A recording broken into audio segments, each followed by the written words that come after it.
माध्यम से मोक्ष पद को प्राप्त कर लिया, उन सभी सिद्धात्माओं के पास से परम उपकारी लाखों आत्माओं को परमात्मा के धर्म से जोड़ने वाले पूज्य चार दादा मोदी श्री के पावन से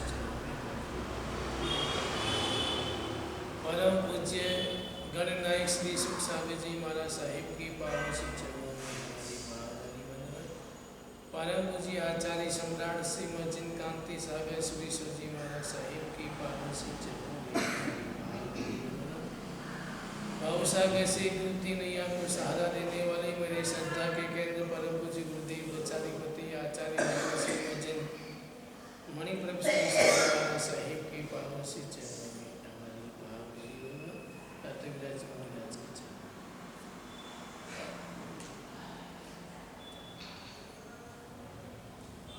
कोई भी हम काम करते हैं तो पहले संकल्प लेते हैं। संकल्प बीज है, साधना वृक्ष है और सिद्धि फल है। कार्य करने से पहले हम संकल्प करें तो कार्य सिद्ध हो जाता है। जैसे कि एक विद्यार्थी संकल्प करता है कि मुझे 99% नंबर लाने हैं, वो संकल्प करता है और संकल्प करने के बाद पुरुषार्थ करता है, मेहनत करता है, अपने आप को तपाता है, पसीना बहाता है, अपनी इच्छाओं को समाप्त करता है, रोकता है और एक ही लग्न से पुरुषार्थ करता है, क्योंकि उसने संकल्प कर लिया कि मुझे 99% नंबर लाने हैं। तो संकल्प के साथ अगर पुरुषार्थ करता है तो वो सफलता प्राप्त कर लेता है। संकल्प होना चाहिए। और कोई अगर यदि संकल्प नहीं करता है, स्कूल जाता है, कॉलेज जाता है, बस आया गया, तो वो 40% ही ला सकता है नंबर, उससे ज़्यादा नहीं ला सकता। तो संकल्प करना। वैसे ही हमारे मन में संकल्प है कि मुझे पूजा रोज करनी, मंदिर जाना, सामयिक करनी, संकल्प है। और अगर संकल्प है और अगर संकल्प नहीं है तो घर में कोई मेहमान आ गए, कोई काम हो गया तो पूजा छूट जाती है, छोड़ देते हैं कि आज काम आ गया, मेहमान आ गए, वो हो गया, बहाना मिल जाता है तो व्यक्ति छोड़ देता है। लेकिन अगर संकल्प है कि मैं जब तक पूजा किए बिना, मंदिर जाए बिना, समय किए बिना, पानी भी मुंह में नहीं डालूंगा, तो वो व्यक्ति कैसी भी स्थिति होगी वो पूजा जरूर करता है।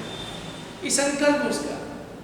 अगर संकल्प नहीं है तो ढीला बना जाता है, चलो कोई बात नहीं, आज निकल लेंगे, मेहमान आ गए, ऐसा हो गया। अगर हमारा संकल्प है तो संकल्प बीज है। अगर संकल्प रूपी बीज अगर हम बोएंगे, फिर हम साधना करेंगे।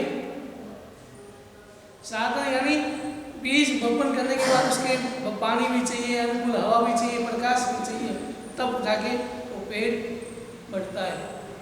वैसे ही संकल्प कर लिया, उसके बाद साधना। अब आपने संकल्प कर लिया कि मुझे सिद्धि चाहिए, मुझे सिद्धि प्राप्त करनी है, मुझे मोक्ष प्राप्त करना है। अगर आपने संकल्प कर लिया तो संकल्प करने के बाद अगर आप साधना करेंगे, अब साधना वृक्ष है। हर चीज में संकल्प। अब संकल्प करने के बाद साधना की, वो साधना का उदाहरण होता है, एक राजा ने नींद लिया कि जब तक दीपक जलेगा तब तक मैं कौशक में रहूँगा। क्या किया? साधना में खड़ा हो गया, जब तक दीपक जलेगा तब तक मैं कौशक में ही रहूँगा। और दासी ने सोचा कि राजा कौशक में ध्यान था, दीपक में घी कम हो गया। दासी ने सोचा कि अंधेरा हो जाएगा, साधना में बंद होगा, और घी भर दिया और वो साधना में दीपक बुझा ही नहीं, घी भर गया। और इसी प्रकार 2 बार उसने घी डाल, थोड़ा घी कम हुआ, बता दिया, और ऐसे पूरी रात तक दीपक चलता रहा। और वो संकल्प था, साधना थी। उस साधना में कौशक में संकल्प किया हुआ था कि जब तक दीपक जलेगा तब तक मैं कौशक में ही रहूँगा। और संकल्प किया, साधना कर रहा है, खड़ा है, रात पूरी बीत गई, रात भर खड़ा रहा। अब जब सुबह हुआ तो दीपक का महत्व नहीं, तो दासी ने दीपक को बुझा दिया, और जो ही दीपक बुझा तो कौशक वाला।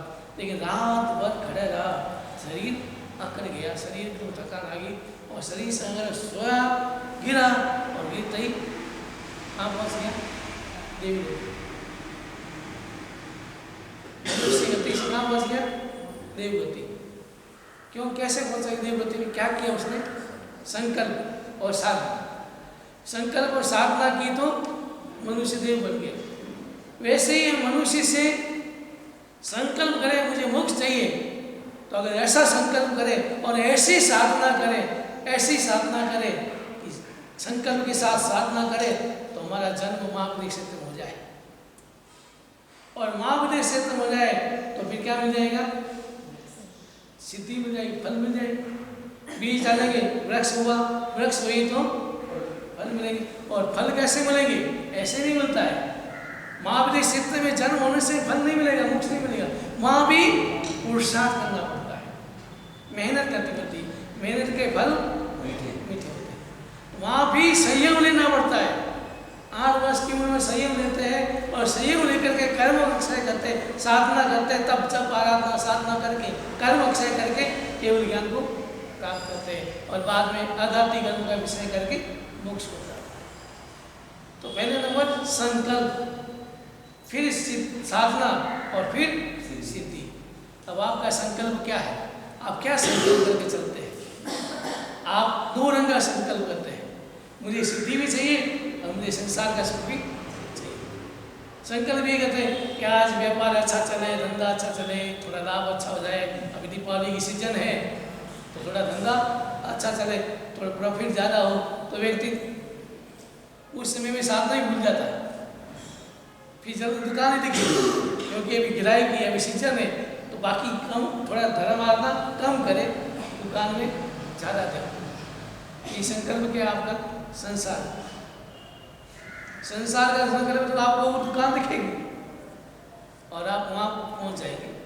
लेकिन अगर किसी ने संकल्प लिया नहीं मुझे तो साधना करनी है, सिद्धि को प्राप्त करनी है, तो कैसी भी स्थिति हो, कैसी भी सीजन हो, कैसी भी परिस्थिति हो, लेकिन वो अपने संकल्प नहीं, वो दृढ़ रहता है।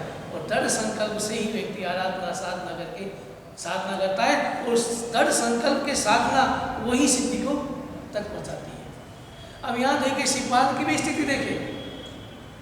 शिवपाल का संकल्प था कि मुझे परमात्मा के दर्शन करने हैं, इसलिए इतना दूर से चल करके वहाँ पहुँच गया, रत्न नगरी में पहुँच गया। वहाँ पहुँच गया और उसके मन में एक ही था, मुझे परमात्मा के दर्शन करने हैं, बस देवादिदेव परमात्मा के दर्शन करने।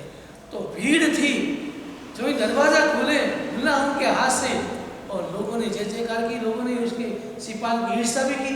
कैसा व्यक्ति, इसके हाथ से दरवाज़ा खुल गया, इसने अनुमोद ना की, 19 साल आता है, तरह तरह की बातें। इसने कही जादूगर है, इसी मन में जादू से सीख आया है, जादू से दरवाज़ा खोल दिया। अलग अलग प्रकार की टिप्पणी। लेकिन शिवपाल ने क्या किया?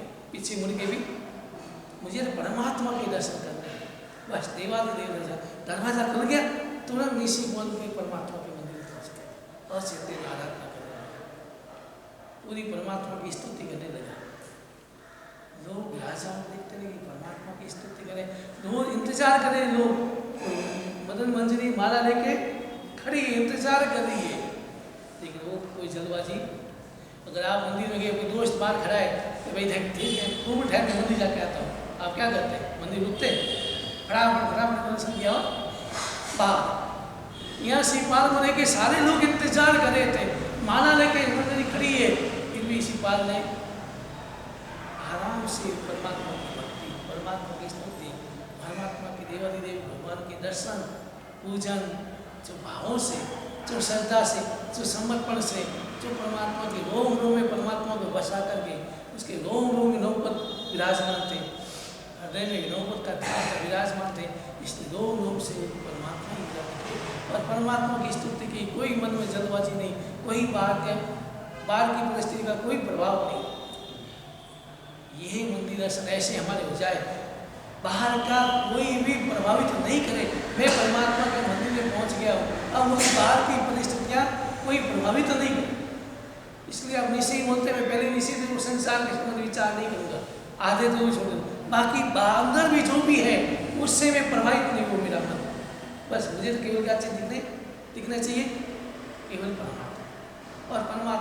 देखना, परमात्मा के भाव से वंदन करना, परमात्मा की स्तुति करना, बस केवल परमात्मा ही दिखना। जब ऐसे भाव आ जाएंगे और मन किसी से प्रभावित होकर परमात्मा ही दिखे, वो साधना, वो दर्शन, वो विधि आपको सिद्धि तक पहुँचा सकते। अगर मंदिर में हैं आप लेकिन आप प्रभावित हो रहे हैं दूसरों से, कोई आ रहा है, कोई जा रहा है, कोई क्या हो रहा है, ये ऐसा कर रहा है, वो ऐसा कर रहा है, अगर ऐसा मन प्रभावित होता है तो वो दर्शन आपके पूरे नहीं होते, अधूरे होते। भाव नहीं जगे, वो श्रद्धा नहीं जगी, वो समर्पण के भाव नहीं है, वो रोम रोम में परमात्मा का वास नहीं हुआ, इसलिए आप पहाड़ की परिस्थिति से प्रभावित हो जाते हैं। जो ही प्रभावित हुए आपका दर्शन अधूरा हो जाता है, विधि अधूरी हो जाती है, मन भटक जाता है। और जब मन भटक जाता है, मन स्थिर नहीं रहता है, मन परमात्मा के दर्शन नहीं कर पाता है, तो फिर शरीर से कितने ही दर्शन किए, बहुत करते हैं, शरीर से दर्शन किए, अनादिकाल से करता है, विधि करते आए, यही किया, लेकिन वहीं के वहीं आगे नहीं बढ़ पाए, सिद्धि प्राप्त कर नहीं पाए। तो मन से, मन को एकाग्र करना है, और मन से एकाग्र हो गया, रोम रोम में परमात्मा का वास हो गया, फिर आप परमात्मा के दर्शन करो तो आपको आनंद ही अलग आएगा, आपके भाव ही अलग हो जाएंगे, आपके विचारों में शुद्धता आएगी, आपका चिंतन बदल जाएगा, आपका चिंतन आत्मलक्षी हो जाएगा। शिवपाल ने वैसे ही बस रोम में परमात्मा और परमात्मा की स्तुति में तल्लीन हो गया, कोई बात की परिस्थिति प्रभावित नहीं कर पाई, आराम से भक्ति की, परमात्मा की विधि की, और सब पूरी विधि होगी, मन भर के परमात्मा की स्तुति, चैतन्य स्तोत्र सब कुछ कर लिया, और पूरी विधि करके बाहर नीचे देख कर अवश्य बोल के बाहर आया मंदिर से। मंदिर से बाहर आया, राजा इंतजार कर रहा था, महाकाल बना लो, बाहर बुलाया। अब राजा के मन में आ गया कि दरवाजा तो उसके हाथ से खुल गए, लेकिन इसका कुल क्या है, कौन है, इसका परिचय, जब तक पहले परिचय नहीं जानूंगा तो मैं कैसे अपनी बेटी को शादी करूँ उसके साथ। भविष्यवाणी आकाशवाणी सुनी थी, आकाशवाणी को भूल गया इधर मन में, और मन में तारे तारे विचार आ गए, और विचारे का पहले इसका परिचय तो जानूंगा। और महाकाल ने शिवपाल से परिचय पूछा कि आपका परिचय क्या है, आप कहाँ के हैं, आपके माता पिता का नाम क्या है, परिचय जाना। अब शिवपाल ने सोचा कि मैं अपने मुंह से परिचय क्या। शिवपाल विचार कर ही रहे थे, महाकाल सामने खड़ा है, शिवपाल विचार कर रहे थे, और इतने में चरण लब्धिधारी मुनिराज पधारे। पहले ऐसी सिलब्धियाँ होती थी कि आकाश मार्ग से तीर्थों की यात्रा करते थे साधु मुनि भगवत, ऐसी उनके पास साधना होती थी, जो आकाश से उड़ करके तीर्थों की यात्रा करते थे, और जहाँ भी मंदिर होते थे वो नीचे उतर कर मंदिर को दर्शन करते। तो उस चरण लब्धिधारी मुनिराज पधारे। जो ही मुनिराज को देखा, सारे लोग पाठ मंगाओ, जल्दी से पाठ लो, पाठ मंगाया, और वायना सदीश और वायना अपने विचकारी भगवान बसाई के वायना पता सकते। आप यहाँ देखें कितने भव्य जीव होंगे वहाँ के, कितने श्रद्धालु होंगे परमात्मा के प्रति, परमात्मा के भक्तों के प्रति, परमात्मा के देशना के प्रति कितने प्यासे होंगे। अब कैसी स्थिति वहाँ, रंग राग की स्थिति, शादी का माहौल, माला पहनानी है, और ऐसी स्थिति में भी कौन याद है, मुनिराज आते, क्या याद है, परमात्मा की वाणी, परमात्मा की वाणी। आपके घर में शादी हो और अगर मुनिराज आ जाए, प्रवचन रखे, तो कब आएंगे? नहीं, अभी शादी का घर में शादी है, तैयारी, अरे शादी है तो क्या होगा। मैंने एक बार बताया था, मुक्का सरकार सोमनाथ गुलेचक बाप में लोग थे, उनका घर में बारात आई हुई है, पूछा शादी कितनी देर है, कि 2 घंटे बाद मुहूर्त है, 2 घंटे बाद लिया आसन रंगा, पहुँच गया पास, पति को करने लगा, 2 घंटे बाकी है, आराम से पति मिल करके आ जाऊँगा, क्या भाव। घर में बारात आई हुई है, सभी बैठे हैं, लेकिन उसके मन में क्या भाव, पति को करने आए, प्रवचन सुनने आए, तो भाव। हमारा मन हमेशा ढीला होता है, थोड़ा सा निमित्त मिलता है, बस ऐसा काम निमित्त मिलता है, हम तुरंत, हमारा मन ढीला हो जाता है, हम तुरंत उसमें हो जाए, अरे शादी करें, भले ही शादी की तैयारी तो करने वाले करेंगे, बैठे रहेंगे घर पर, लेकिन प्रवचन में नहीं आ पाएंगे, पति के मन में नहीं आ पाएंगे, शादी है, बहाना आ गया, मन को एक बहाना मिल गया। इसलिए मन हमेशा धर्म से भागता ही है, मन हमेशा अच्छे कामों से दूर रह भागता है और शुभ प्रवृत्ति कम करता है, शुभ प्रवृत्ति ज्यादा करता है। लेकिन यहाँ का मतलब देखो, ऐसा माहौल भीड़ है, देखने जिज्ञासा थी, उन्होंने शिवपाल चेहरा देखा। अब मैंने मदन मंजन जी माला फैलाने वाली थी और शिव माला माँ काल ने ऐसे परिचय जाना, ऐसा माहौल चल रहा था। और ऐसे में मुनि आए, मुनि भगवान को देखा, तुरंत राजा ने आदेश दिया, पाठ रमाया और पाठ में विराजमान करके वंदन किया। वायना सिद्धि से वायना पड़ी, पिचकारी वंदन से वायना प्रकाश, विनती की परवचन परमात्मा की वाणी सुनी और उस मुनि भगवंतन ने प्रवचन देना प्रारंभ किया। और प्रवचन में भी वही विषय आया, श्रीपाद जी। ऐसी उज्जैनी नगरी का वातावरण बनाया। उज्जैनी नगरी भी थी और राजा ने एक अपनी लड़की को घोड़ी के साथ हाथ थाम दिया, थमा दिया और उसने नौ पद की साधना की, आराधना की, श्रद्धा समर्पण के भाव से रोम रोम के परमात्मा को वास करके विराजमान करके रोम रोम से परमात्मा की स्तुति और नौ पद की आराधना की। उसका घोर रोग दूर हो गया। उसके बाद उसके आगे जाके एक और राजकुमारी के साथ शादी हुई। ऐसी सारी स्टोरी बताई और स्टोरी बताई तो महाकाल ने प्रश्न किया कि भगवान वो शिवपाल कौन है। तब मुनि भगत ने कहा, शिवपाल तेरे पास में ही वही शिवपाल जो तेरे पास में खड़ा है। जो ये सुना महाकाल ने शिवपाल का परिचय सुना, ये बात मन में आनंद ही आनंद छा गया। अपने परमात्मा को धन्यवाद देने लगा, परमात्मा धन्यवाद, आपने मेरी विनती सुनी। और ऐसे ही मेरे जो भय था, शंका थी कि मेरी मदन मंजरी जो परमात्मा के प्रति श्रद्धा है, जो रोम रोम में परमात्मा के प्रति भक्ति करती, रोम से श्रद्धा से समर्पण से धर्म आराधना करती है, उसमें कोई बाधक नहीं बने, उसमें और वृद्धि हो, ऐसा कोई मन मिल जाए, ऐसा कोई व्यक्ति मिल जाए। परमात्मा आपने मेरी विनती सुनी और उनको ऐसा ही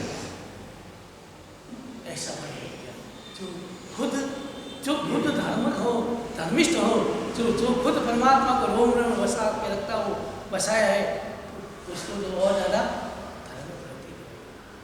परमात्मा को धन्यवाद देने लगा, अपने आप को धन्यवाद देने लगा, उसके मना सुनने के पुण्य को अनुमोदना करने लगा। क्या इसका पुण्य है?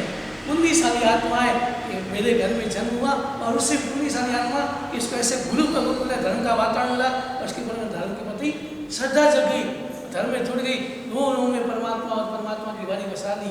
और उससे भी ज्यादा पुण्यशाली है, उसको ऐसा भी जीवन साथी भी ऐसा मिल गया। एक बार मैंने शायद सुनाया था, सच्ची घटना, कि एक माँ पिताजी लड़की को लेके आए मेरे पास और कहा, महाराज जी ये मेरी लड़की है, मैं इससे अभी तक शादी योग्य होगी बहुत बार पूछ लिया, तुम्हें कैसा वाला लड़का चाहिए, तुम्हें कैसा लड़का चाहिए, पैसे वाला चाहिए, सर्विस वाला चाहिए, नौकरी वाला चाहिए, क्या चाहिए, कैसा घर चाहिए तुम्हें, घर कैसा है, लड़का कैसा चाहिए। तो उसने मेरे सामने कहा, पिताजी मुझे ऐसा घर चाहिए, कैसा कि जहाँ रोज मुनि भगवंत का बधाना हो और मुझे रोज से मिलाने का लाभ मिले। मुझे ऐसा घर चाहिए जहाँ रोज मुनि भगवंत पधारे, उनके दर्शन हो, उनको मिलाने का लाभ मिले, मुझे और कुछ नहीं चाहिए। उसके भाव कैसे, लड़का कैसा नहीं हुई का, मुझे घर कैसा चाहिए जहाँ मुनि भगवंत पधारते हो और मुझे लाभ मिलता हो और मुझे मुनि भगवंत गुरु भगवंत के दर्शन होते हो। अभी आज का लड़के ऐसे भी गए, ऐसी भी लड़की गए, मुझे ऐसा घर चाहिए कि जहाँ मुनि भगवंत पधारे हो। आज कल बोला ऐसे घर नहीं जाना, रोज मुनि भगवंत बार बार सुबह जल्दी उठना पड़ता है, नौकाशी करता है, वो करो मुनि भगवंत आएंगे, ऐसा करो ऐसा करो, ऐसा घर नहीं थी, सुबह सुबह रोज हो जाते हैं। तो ऐसे भी लड़के अपने मुँह से सुना मैंने कि कैसे लोग हैं सुबह सुबह क्या करते हैं, ऐसे भी बोलने वाले रखे। देखिए उस लड़की के भाव देखो, क्योंकि उसका घर ऐसे गांव में था, संपन्न था और ऐसे गांव में था जहाँ विहार में साधु साधु भी आते ही रहते, विहार होता था, कीर्तन होता था, तो वहाँ तुलसी का लाभ रोज मिलता ही मिलता। तो उसके मन में यही भाव कि नहीं मुझे ऐसा ही घर चाहिए महाकाल भी एक अहोभाव से कि देखो जो मैंने सोचा था, जैसा मैंने विचार किया था इस मदन मंजरी के बारे में, वैसा ही परमात्मा की कृपा से वैसा ही हो रहा है। और स्वयं ये बात सुना और मदन मंजरी उसको माला पहना दी और उसके बाद ठाट बाट से हाथी के होदे बैठे बैठा करके नगर प्रवेश कराया। और नगर प्रवेश कराने के बाद ठाट बाट से उनके साथ ठाट बाट से शादी का आयोजन हुआ। साथी में भी शिवपाल के मन में ऐसा कोई भाव नहीं आया कि देखो मेरी शादी होगी, ऐसा हो गया, मेरे हाथ से दरवाजा खुल गया, शादी हो गई। शिवपाल के मन में एक ही था, ये सारे जो भी हो रहा है, जो भी घटनाएं घट रही है, ये सब मेरे पूर्व भोग के कर्मों का आधार पर। मैंने पूर्व में जैसा किया, जैसा अच्छा या बुरा जो भी किया मैंने, उसका परिणाम के आधार पर ये वर्तमान में जो घटनाएं घट रही है, सुख और दुख, ये सब मेरे कारण है, मेरे पूर्व भोग के आधार पर ही मुझे मिल रहा है। कोई मन में अहंकार नहीं, कोई दूसरे भाव नहीं, कोई आसक्ति के भाव नहीं, कोई मन में ये नहीं कि हाँ इतनी सुंदर राजकुमारी है, हाँ मेरे को शादी हो रही, कोई मन में भाव नहीं। यही उत्तम पुरुष की पहचान है, जो मन में धार्मिक वस्तुता है, जो परमात्मा के प्रति श्रद्धा और परमात्मा की वाणी को में बसा लेता है, वो कैसी भी स्थिति हो उसमें प्रभावित नहीं होता। कैसी भी स्थिति हो, अनुकूल हो प्रतिकूल हो, उससे प्रभावित नहीं होता, सहज रहता है। यही साधना का परिणाम है, यही परमात्मा की वाणी का प्रभाव है। हम स्थिति नहीं, हम साधु संत भी प्रभावित हो जाते हैं। आप तो क्या, हम भी प्रभावित हो जाते हैं। अनुकूलता आई, थोड़ा प्रभावित हो गया, थोड़ी सी प्रतिकूलता आई, मन प्रभावित हो जाता है। अलग अलग विचार, अनुकूलता में आनंद का अनुभव करता है, प्रतिकूलता में सुख का अनुभव, दुख का अनुभव करता है। और ऐसे अगर अनुकूल प्रतिकूल में सुख दुख का आभास हो जाता है, ऐसा प्रभावित हो जाता है, तो समझ लेना अभी तो कोई साधक नहीं बना, वो साधु नहीं बना। साधु बन गया लेकिन साधक अभी तक नहीं बन पाया। और जब साधक बन गया, रोम रोम में परमात्मा की वाणी बसा दी और रोम रोम में परमात्मा का वास हो गया, तो फिर वो कैसी भी स्थिति होगी प्रभावित नहीं होगा। तो शिवपाल ऐसे ही प्रभावित, ऐसी भी स्थिति है प्रभावित नहीं हुआ, सहजता से दृष्टा भाव से देखता रहा। चलना है चल दिया, हाथी पर बैठ गया, नगर में पहुंच गया, बैठ गया। अब शादी की तरह बैठना है, बैठ गया, शादी होगी होगी। लेकिन वो मन में, इसके मन में कोई प्रभाव, कोई हर्ष या शोक, हर्ष कुछ नहीं, सहजता। यही सहजता, और ये सहजता लाने के लिए तो हम सब कुछ करें। अगर हमने संकल्प कर लिया, कैसे भी स्थिति आए मैं समता में रहूंगा, संकल्प कर लिया कि मैं समता में ही रहूंगा, तो व्यक्ति कितनी गुरु से व्यक्ति गाली भी देगा, कुछ भी करेगा, तो भी संकल्प कर लिया कि मैं वैसे समता में ही रहूंगा, तो प्रभावित नहीं होगा, गाली देगा, कुछ भी करेगा। अगर संकल्प नहीं है तो थोड़ा सा कोई किसने गाली बोली या कुछ दिया तो भीतर में सामयिक लेके बैठे, लेकिन संकल्प नहीं है तो सामयिक में किसने बहू ने या कुछ बोल दिया तो मन में आक्रोश पैदा होगा। संकल्प हो जाएगा नहीं, मैं समता में ही रहूंगा, मैं सहजता में ही रहूंगा, तो व्यक्ति संकल्प के साथ आगे बढ़ सकता है। संकल्प नहीं है, बीज नहीं बोए, तो वृक्ष की कल्पना कैसे कर सकते हैं? वृक्ष कैसे करो? पहले बीज तो वो, पहले संकल्प तो करो कि मुझे ये करना है, वो करना है, मुझे क्या करना है, किसी चीज का संकल्प करना। आत्मा के क्षेत्र में संकल्प करना है, अगर मुझे सिद्धि चाहिए, मुझे सिद्धि ही चाहिए, मुझे मोक्ष को प्राप्त करना है, ऐसा संकल्प कर लिया तो व्यक्ति साधना करेगा। और साधना भी उस तरह की साधना करेगा कि बाद की स्थिति से प्रभावित नहीं होगा, तो वो व्यक्ति हो जाके सिद्धि प्राप्त करेगा। शिवपाल को लेके सहजता और शादी तैयारी हुई, धूमधाम से शादी का कार्यक्रम आयोजन हुआ। राजा की लड़की है, अगर आप अपने ही घर में भी आजकल वर्तमान कितनी धूमधाम से शादी होती है। लेकिन मैं इस बीच में एक बात कहता हूँ कि आप शादी में करोड़ों अरबों लाखों रुपये करोड़ों रुपये खर्च करते हैं एक दिन में। शादी कर रही है, आपके मन में भाव होने चाहिए कि मुझे दीक्षा नहीं ले पा रहा हूँ, कोई बात नहीं, दीक्षा नहीं ले पा रहा हूँ, नहीं मेरी स्थिति नहीं है, लेकिन मैं संसार में जा रहा हूँ, लेकिन एक एक बात को ध्यान रखूंगा, मैं परमात्मा की वाणी के अनुरूप, परमात्मा के सिद्धांतों के विपरीत नहीं जाऊँ। ये संकल्प होना ही चाहिए। मैं शादी दीक्षा नहीं ले पा रहा हूँ, मेरी ऐसी परिस्थिति नहीं है, मेरी मजबूरी है कि मैं नहीं ले पा रहा हूँ, लेकिन परमात्मा के सिद्धांतों का मैं ध्यान रखूंगा। मेरे परमात्मा के सिद्धांत में रात्रि भोजन नहीं करूँगा, परमात्मा के सिद्धांत में अपक्षय का उपयोग नहीं करूँगा, रात्रि में किसी प्रकार का आयोजन नहीं करूँगा। ऐसे व्यक्ति हैं, वर्तमान में भी है, मैंने भागवत में देखे, मैंने साचोर में देखे, शादी की लेकिन सिंपल, कोई लाइट नहीं, कोई वीडियो नहीं, कोई रात का आयोजन नहीं, कोई गर्मी का मौसम, कोई बर्फ का उपयोग नहीं, किसी प्रकार की वस्तु का उपयोग नहीं, पत्रिका भी हाथ से लिखी। मैं संसार में जा रहा हूँ, दीक्षा नहीं ले पा रहा, मेरी भावना है, लेकिन मेरी मजबूरी है, मेरी स्थिति ऐसी नहीं है कि मैं दीक्षा ले पा रहा हूँ, मैं नहीं पा रहा हूँ, लेकिन संसार में भी जा रहा हूँ, लेकिन परमात्मा की वाणी, परमात्मा के सिद्धांतों के अनुरूप तो मैं चलूंगा। ये भी संकल्प आपका नहीं है। शादी में कितना आडंबर करते हैं, रात्रि भोजन बर्फ का उपयोग सब कुछ करते हैं, और कहीं कहीं जमीन जल का उपयोग भी करते हैं। ये क्या? इसका मतलब आपके भीतर में परमात्मा के सिद्धांतों के प्रति, परमात्मा के प्रति श्रद्धा नहीं है, संकल्प नहीं है। और संकल्प नहीं है इसलिए तो बाहर की परिस्थिति से प्रभावित हो जाते हैं, बाहर की स्थिति प्रभावित होता है। मैं ऐसा करूंगा, ताड़ना रखूंगा, मेरी प्रशंसा होगी, हाँ क्या शादी करनी। लेकिन एक व्यक्ति ऐसा भी हुआ, शादी में पिताजी को बोला कितना खर्च करना है कि बेटा 50 करोड़ खर्च करना है। उसने कहा ठीक है, सारे 20, 25, 50 मकान बना दिए और अपनी शादी सिंपल की, और 50 मकान किसको दे दिए? गरीबों को दे दिए। आज भी उस शादी याद करते हैं, गरीब याद करेंगे जिंदगी भर कि उसकी शादी थी, उस दिन हुई थी और इसके मुझे ये मकान मिले। तो ऐसा करो, शादी तो हम सिंपल भी कर सकते हैं। आपको शादी करने में हर्ष है कि दुख है? आप शादी करते हैं, खुशी होती है कि दुख होता है? अगर परमात्मा का सावक होगा, परमात्मा का अनुयायी होगा, वो शादी करने में खुश नहीं होगा, मन में दुख होगा उसको कि क्या करे, मजबूरी मुझे संसार में जाना पड़ रहा है। नहीं जाना चाहिए, लेकिन जाना पड़ रहा है। ऐसे भाव होंगे, मुझे संसार में जाना पड़ रहा है, दीक्षा नहीं ले पा रहा हूँ, तो क्या करेगा? साथी उदासीनता से जो करता है वो कम करता है, आगे बढ़ जाता है, और खुशी खुशी करता है, आनंद बढ़ जाता है, खुश यार मेरी शादी हो रही, ऐसा है, वैसा करूँ वैसा करूँ, खुश होता है, खुश करके शादी करता है।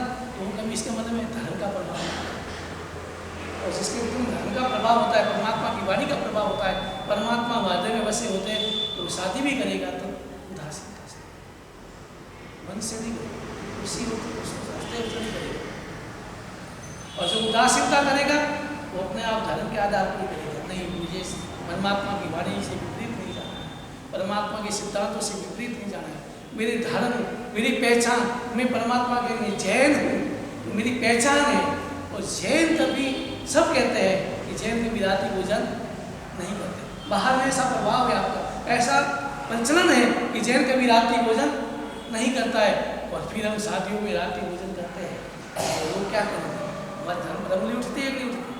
लेकिन कैसा है, जैन है, रात को खाते सब। तो धार्मिक नगरी है, धार्मिक नगरी है, इतने धर्म से जुड़े हुए, तो ये तो संकल्प कर ही लेना चाहिए। शादी भी हो, कुछ भी होगा, लेकिन रात्रि भोजन का आयोजन नहीं करें, कर लेना चाहिए संकल्प। हम इतने धर्म का प्रभावित, आप धर्म से जुड़े हुए, परमात्मा की भक्ति, सब कुछ धर्म से जुड़े हुए, तो ये संकल्प कर लो कि शादी करेंगे, संसार में जाना है, दीक्षा नहीं ले पा रहे, संसार में जा रहे हैं, लेकिन परमात्मा के सिद्धांतों के विपरीत तो नहीं करूँगा। शादी में जाके एक तो दुख, कर्म का बंधन हो जाए, और उल्टा रात्रि भोजन का बहुत ज़्यादा कर्म का बंधन, एक का बंधन कहते रात्रि भोजन नरक का बारे बोलते, तो क्या बोलो जान कुछ क्या आपको सब नरक में भेजना, नरक का द्वार खोलना नहीं। इसलिए संकल्प होना चाहिए कि शादी भी हम रात्रि भोजन नहीं करें, दिन में कर लेंगे, शाम को सूर्य से पहले पहले आप भोजन कराओ, कुछ भी कराओ, उसमें भी विवेक, जैना और अपक्षी का उपयोग नहीं होना। बर्फ भी अपक्षी है। अब आजकल थोड़ा विवेक जगा है लोगों में, तो क्या करते हैं, अंदर नहीं डालते हैं, तपेले के नीचे बर्फ रखते हैं, अंदर नहीं डालते, ऊपर अंदर ताकि ठंडा हो। लेकिन वो भी कई ऐसे खराब होता है, वो भी नहीं करते। मटकी का पानी होता है, ठंडा ठंडा मटका भरते ये भी ये कब होगा? जब हमारे भीतर में संकल्प होगा किसका? सिद्धि प्राप्त करने का। जब संकल्प होगा सिद्धि प्राप्त करने का तो अपने आप परमात्मा के सिद्धांत अपने आप आपके सामने आ जाएंगे। ये सिद्धांत क्या है, परमात्मा का वाणी क्या है। इसी पाल का जीवन चरित्र केवल सुने ही नहीं, उनसे अपन शिक्षा प्राप्त करें और इस जीवन में उतारे। उसकी घटनाएं देख करके अपने जीवन में प्रभावित होना चाहिए। उसकी ये घटनाएं सारी अपने जीवन को, अपने विचारों को प्रभावित करें, बदले। और हमारे भीतर में परमात्मा के प्रति ऐसे परमात्मा के सिद्धांतों के प्रति श्रद्धा जगे और संकल्प। बच्चे का 27 पास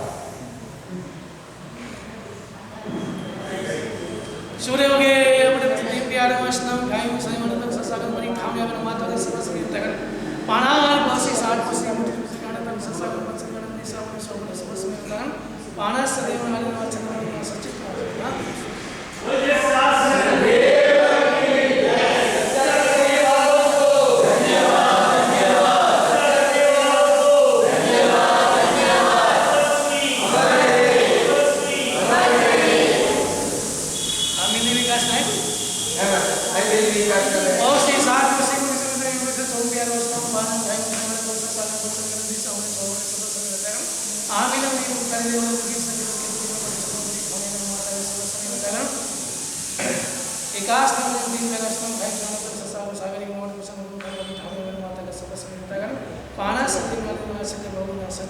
ना प्रश्न, वेश्या किसे कहते हैं और ये वेश्या के नाम?